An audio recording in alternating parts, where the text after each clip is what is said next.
All right, welcome to another church corner. I don't got this.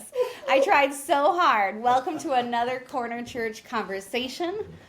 We're talking about a narrow gate versus a wide gate. We're coming to the end of a Sermon on the Mount. We're pretty close. We're pretty close. I stole your line. That's good. We practiced before, and I still messed it up. It was great.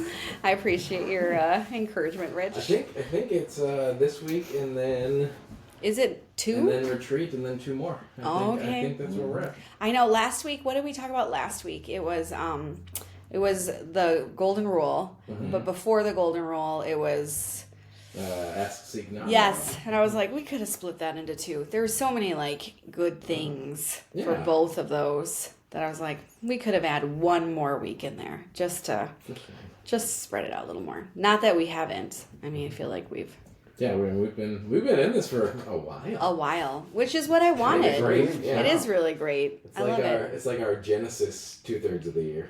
Oh man, that was a long time. When we first started, when Rich and I were pretty new, we did Leviticus, which was what Greg wanted to talk about. But Greg was on sabbatical, so he missed it. It was short. So it was shorter than Greg wanted. It was way shorter, and it was also very stressful because it's Leviticus, and that's I don't know, that's an intense book. Yeah, it was very interesting to see. It was interesting. It was interesting because I did learn a lot of things about Leviticus when we studied it, because I remember when I was one of the first times I was trying to read through the whole Bible. That was one of the, you have to, at some point somebody told you you're supposed to do that. Mm-hmm. And yes. I thought I was supposed to do that, so I tried to do that. And I remember Leviticus taking me forever, because every time I'd start reading it, I'd fall asleep. Oh, yeah. And it was like nap time. I couldn't get through the book. It was really tough. We used to make that joke about the book of Numbers. Numbers, which is probably similar, but I never got there because I got stuck. Is Leviticus first or Numbers first? I don't remember anymore. Genesis, Exodus, Leviticus. Yeah, Numbers. So I didn't get to Numbers. It's just two in a row. It's law. But yeah, Leviticus was so tough. I did read Numbers at some point, but yeah, I think the value of Old Testament, Pentateuch, Torah stuff is important to go back and look and go, this is what was being taught. Yeah. And then to tie it into Jesus' sermon and the fact that he was teaching to people who that was their thing. Part of it is oh yeah, you had these stories, and then part of it's in Leviticus. Leviticus. I know. And it's easy for us to look back and go, that's a toughie. But for them, that was life. I know. Isn't that interesting? Because I feel like the Gospels are pretty easy for me to read. Mm-hmm. New Testament literature is way easier. But all the people that were being taught that, they spent a lot of time in the law, and they memorized the Old Testament, and that's a much more, I don't know, feels a little more scholarly to some degree, and and that's what they based everything on. Mm-hmm. So. I think what's interesting about the Sermon on the Mount is it talks over and over again. Well, not over and over again, but a couple times about this being the fulfillment of the law. And this is the Torah coming to life, which is just an interesting, when you think about the things that you read in the Torah, it's interesting to see how it connects from the Old Testament to the New Testament. But, yeah, there you go. It's very interesting to think about how just a little tear in some fabric makes things so different. Yeah. It's when it's back then there's all this, and now we have Jesus' fulfillment of all that. Yeah. But what was symbolic, and it was the curtain of the temple tore. Yes. Oh, I love it. And a little tear in a little fabric. Yeah, I'm absolutely being facetious, all you people out there. But yeah, it's God in the world. It's in the world. Fascinating. I know. I love it. I think that's one of my favorite parts, is just this dramatic. Mm-hmm. I have a hard time reading about the crucifixion because it's very hard. It's sad, and it's when you really sit in it, it makes you feel things. Mm-hmm. But then this dramatic, he dies, and then the curtain tears, and everything is different. Everything shifts so drastically, and suddenly the Spirit isn't just in the temple, it's with the people. And comparing that to the Old Testament I think it's Ezekiel, where the water is filling the land. And I don't know. It's interesting. What were you going to say? When you guys were being taught as kids about the crucifixion and everything that happened that night, how much focus was put on the curtain of the temple tearing? Not much. Right? Yeah, some. Well, you heard about it. You knew it happened. But it was like, and Jesus, you know, it is finished, breathed his last. Yeah. And there was an earthquake, and it got dark, and it's like, and the temple curtain tore. And it's like, it's kind of in this list. Yeah. But it's just not. It's the whole thing. It was, the resurrection coming up was really focused on, and like all that. But that moment was not really, for me at least, not really focused on. It was like, it happened. Yeah. It was important because it was a big curtain, you know? Yeah. Like, but now you go, that it was symbolic and not. It was symbolic and literally God going, you don't need this anymore. Yeah, it was. It's so fascinating. It is fast. I don't feel like, even if it was mentioned or talked about, it was never like in-depthly talked about where it really meant what it actually meant or talked about what it actually meant. It was God's Hulk Hogan moment. Always have to have a good Hulk Hogan reference. I think that's funny. But that whole experience also kind of ties into what we're talking about today, because the wide road, narrow road, right? We wanted to focus so much on the narrow road being salvation. Yeah. So we wanted to focus on resurrection happened so we could believe. Yeah. But what we weren't focusing on is the narrow road being life like Jesus, which is then empowered by the curtain of the temple tearing and God being with us. That's good. It's just, that was a good transition. I thought that was pretty impressive.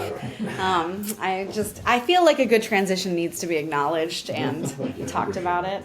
But I think one thing that's really interesting about the placement of the narrow and wide gate is it is in the Sermon on the Mount, and I don't know that we talk about it very often as being connected to the Sermon on the Mount. And so much of what we've been talking about has been in the Sermon on the Mount has been about righteousness, right relationship, which is being in right relationship with people and with God and in creation, and internal change and versus external change and all of that. And when you pull the narrow gate versus wide gate kind of out of the context it's found in, like it can get a little misconstrued.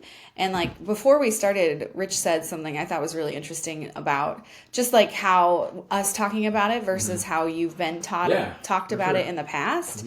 So I wanted to hear a little more about how you feel you've been taught the narrow gate versus wide gate in the past. I think that in my experience, I've heard about narrow gate, narrow path, all of that as salvation. It's you need to choose Jesus so you can be saved, and now you're on the narrow path. Cool. Like that was how it was. Like it was all about that justification moment. Yeah. It was all about the belief moment. Yeah. And not about now being like Jesus. Yeah. So now on Sunday we're going to talk about that there are probably and definitely plenty of people that could acknowledge that Jesus did good stuff, and we could that's great in theory, and then not have that internal change and start walking and looking like him.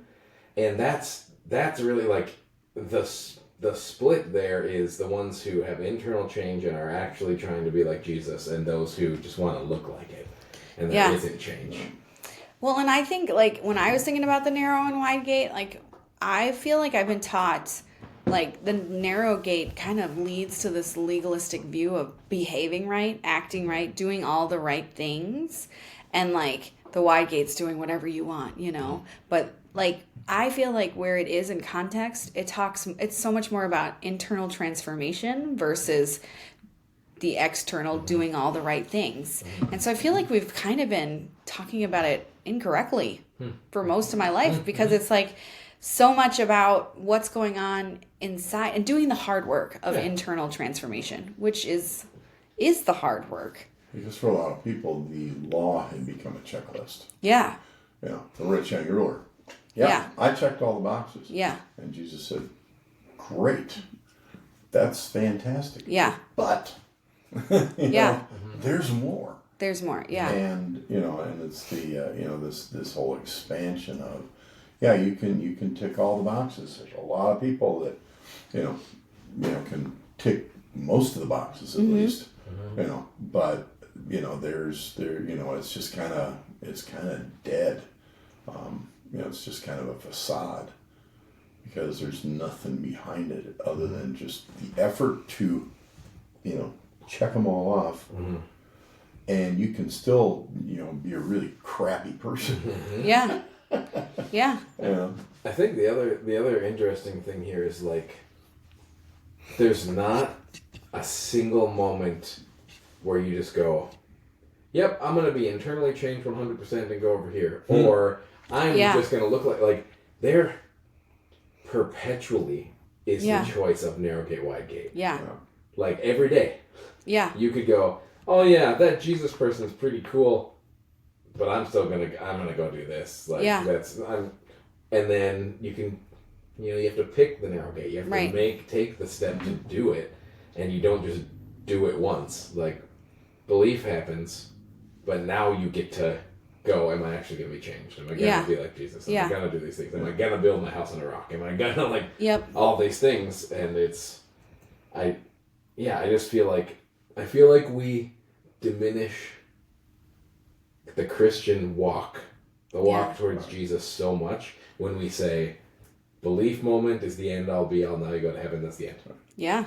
Well, so many times the words that are used in, the present perfect aorist or whatever that tense is.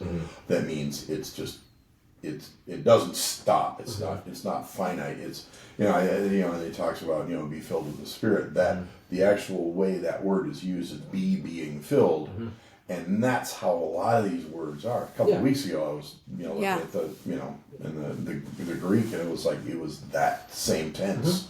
It was constant. It wasn't like do it once and now now you're here. It's just therefore as you are going, make disciples. Yeah. I think therefore go. Missions is important. Right. Looking at that as I might need to go something, great.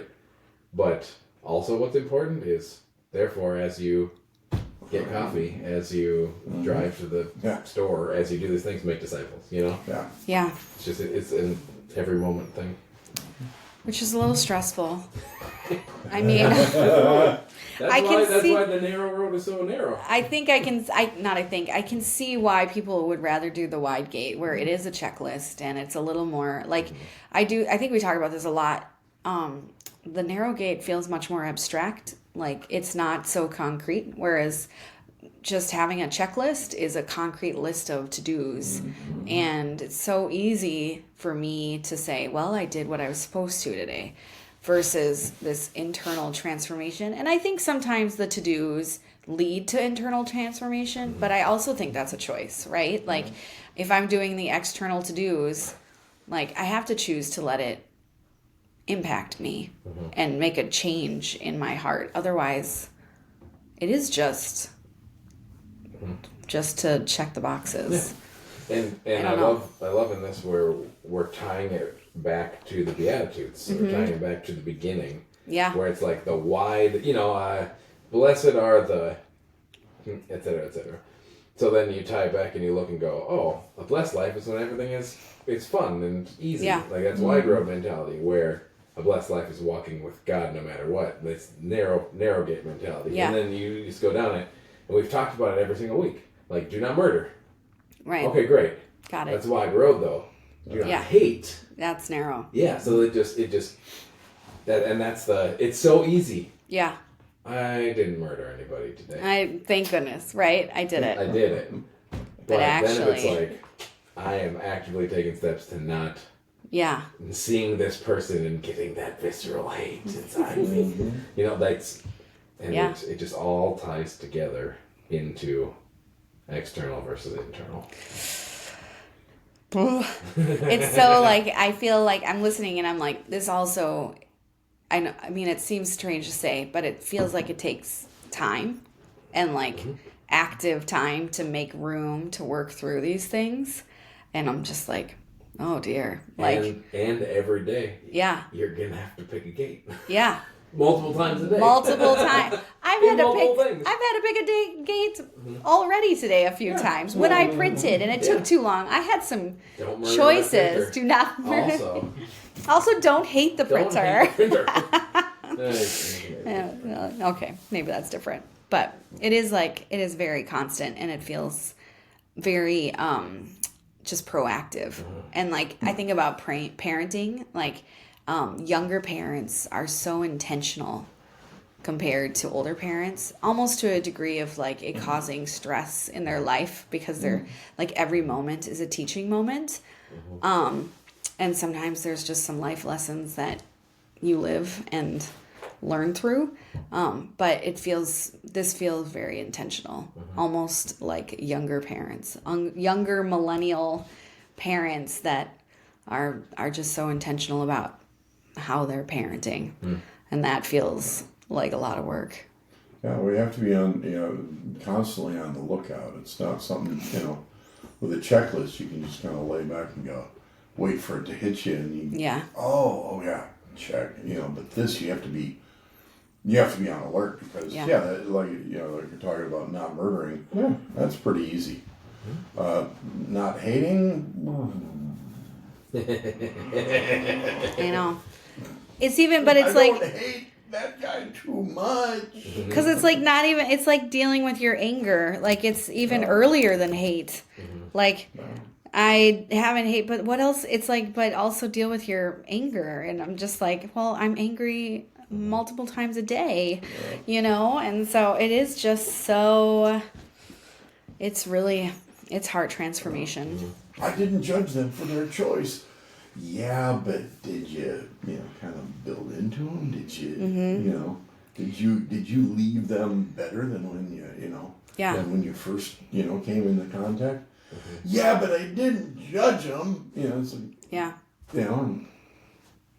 there's so much more, and it's hard work. There's tension there. I think it brings us back to what we started with the temple and the curtain tearing and the Holy Spirit, and because it's really easy for this to become a legalistic thing. Like everything can become legalistic if we're not careful, and just how important it is to know that Jesus has grace and there is forgiveness and grace and there is an advocate and a helper, and that with the curtain tearing, we don't just have to be in the temple for the Spirit to be in us and live in us and with us. And it's like we have to, because I mean, when you read through some of the gospel moments, there's definitely moments where more internal transformation had to happen. Like Peter needed some internal transformation, and he was still called the father of the church and still put in that role, and he made some mistakes even after that. Or Paul had some moments where you're like, okay, sir, calm down, and so it's definitely sir. But it's definitely like, I mean, these people aren't perfect, so I think that and the other thing that is so interesting about this, like the perpetual choosing of the wide gate, narrow gate, right? I think there are people that I've talked with that are like, I want to do this, but I feel like I'm doing this, and it's like, but I want to do this, so I'm trying really hard, but I feel like I'm doing this, and they're like, I don't even know, am I following Jesus? Like, what's going on? Yeah. And I always tell them, if you weren't trying to follow Jesus to the best that you can, you would not be wrestling like this. Yeah. You would just be over here going, I don't murder people. So I'm good. Like, I'm good. So when we look at it, it's like, we have to choose it, but as we are following and nudged and everything, like, we choose every day. And sometimes we choose better than other times. Paul had the same struggle. Yeah. It's a thing that I don't want to do. I'm doing it. Yep. He's like, dang, damn it. I was like, it doesn't matter. I mean, Paul was one of the fathers of the church, and he talked about his struggle. He struggled. Yeah. And the struggle doesn't disqualify us. The fact that we're struggling, like you said, someone who's like, I don't care. There's a reason why Jesus taught so much about, well, let's just, for example, look at don't be afraid, right? There's a lot of don't be afraid language. that doesn't mean if you're afraid, you're doing bad stuff. What it means is I know that life is hard, and I have done this, and the advocate is here, so don't be afraid, right? No. But there are times where we have to choose to trust and choose to not be afraid, or be afraid. Like, there are times that we're afraid. But the whole idea of we have to pick each day which way. Yeah. And hopefully, that's where I was going with this. It went away for a second, came back. Hopefully, that internal change then means more narrow gate choices. Yeah. But yeah, no, the idea of one choice, and then it's just so like, why? There's no growth. There's no, and the reason that Jesus taught the way he taught is because he knows that life is harder. He knows that it's going to be tough, but there's good. Yeah. When I was just thinking about my kids, and they're getting into that like teenagey phase, and sometimes internal transformations may be a little tougher. How do you teach this? How do you teach this? I mean, obviously you have to learn it for yourself, but how do you also say, okay, like kids, like this is bigger than just, even just on Sunday, us talking about it, but like your life has to be bigger than just what's going on the outside. We have to work on heart stuff. Like, how do we? Everything that we've taught, most of the stuff we've taught in the Sermon on the Mount can be translated into something that the non-Christian world, or the world that doesn't know that they're being Jesus-y, says on a regular basis, right? You get the golden rule. You get do unto others. Like, treat others the way you want to be treated. You get the, don't murder, don't hate, don't, all these things, which can be lived out and taught without the Jesus connection. And I think I have seen so much more in my camp existence. So many more realization moments when kids have gone, oh, like, this is something that I want to do because I want to be kind and I want to do these things. But Jesus taught that, and then there's that connection where it's like, oh, maybe I follow Jesus. Like, how do I keep doing this? I don't know. I think breaking it down to the moral level to begin with, and then showing that moral code or whatever comes out of being like Jesus, then there's a connection that's already there. Yeah. And it's so much easier to teach, hey, be kind, because like if you interact with someone, you want them to be kind to you. It's like, oh, that makes sense. Yeah. And then it's like, guess what Jesus said?